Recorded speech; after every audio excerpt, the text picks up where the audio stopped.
Sunday ଯେ ଆଜି ଏବେ ଏଇଟା କାର୍ତ୍ତିକ ମାସ ଆମିଷ ଖାଆନ୍ତିନି। କାର୍ତ୍ତିକ ମାସ ପାଳନ କଲେ ଯେଉଁ ଶରୀର ପକ୍ଷେ ନିରୋଗୀ ଏଇ ଗୋଟେ ହେଉଛି ପୁଣ୍ୟ ମାସ।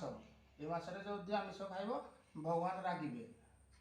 ତେଣୁକରି ଏଇରେ ସାଧା ଅଛି, ଏ ତ ଆଇଟମ୍ ଅଛି, ଆଳୁ ଝୋଳ ଅଛି, ସେ ଯେଉଁ ମିଲମିକର ଅଛି, ଜହ୍ନି ଭଜା ଅଛି, ମିକ୍ସଚର ଅଛି, ସେ ଆଳୁ ଚଟଣି ଅଛି, ଶାଗ ଅଛି, ଡାଲି ଅଛି, ଆହୁରି କ'ଣ ଆଇଟମ୍ ତୁମେ ଖାଲି କହୁଛ ଆମିଷ କାହିଁକିନା ଏମିତିରେ ତ ତୁମେ ଗ୍ରୋଥ୍ ହେଇସାରିଲଣି। ତୁମ ହେଲ୍ଥ ଦେଖିଛ କି ନାହିଁ?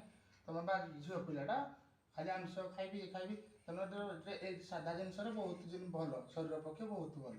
ଆମିଷ ଖାଇଲେ ଖାଲି ଚିଡ଼ଚିଡ଼ାପଣ ରାଗ ହେବ, ସବୁ ଜିନିଷ ଯେମିତି କହୁଛ ଏଟା ଖାଇବିନି ସେଟା ଖାଇବିନି, ତାହେଲେ ଖାଇବା ପାଇଁ ସେଥିରେ ସବୁ ଆମିଷ ଖାଇଲା ମାନେ ଆମିଷର ଚିଡ଼ଚିଡ଼ାପଣ ଅଧିକ, ସେ ରାଗ, ବ୍ଲଡ଼ ପ୍ରେସର ବି ହାଇ ରହିବ। ତେଣୁକରି ସାଧା ସବୁଠୁ ବେଟର, ସବୁଠୁ ଭଲ ହୁଏ ସାଧା। ତ ସାଧା ଖାଅ, ଧୀରେ ଧୀରେ ଖାଇଦେବ। ଏଇ ମାସଟା କଲେ ପରେ ଖାଇବାନି, ତାପରେ କରିବା। ତେଣୁକରି ଠିକ୍ ଅଛି।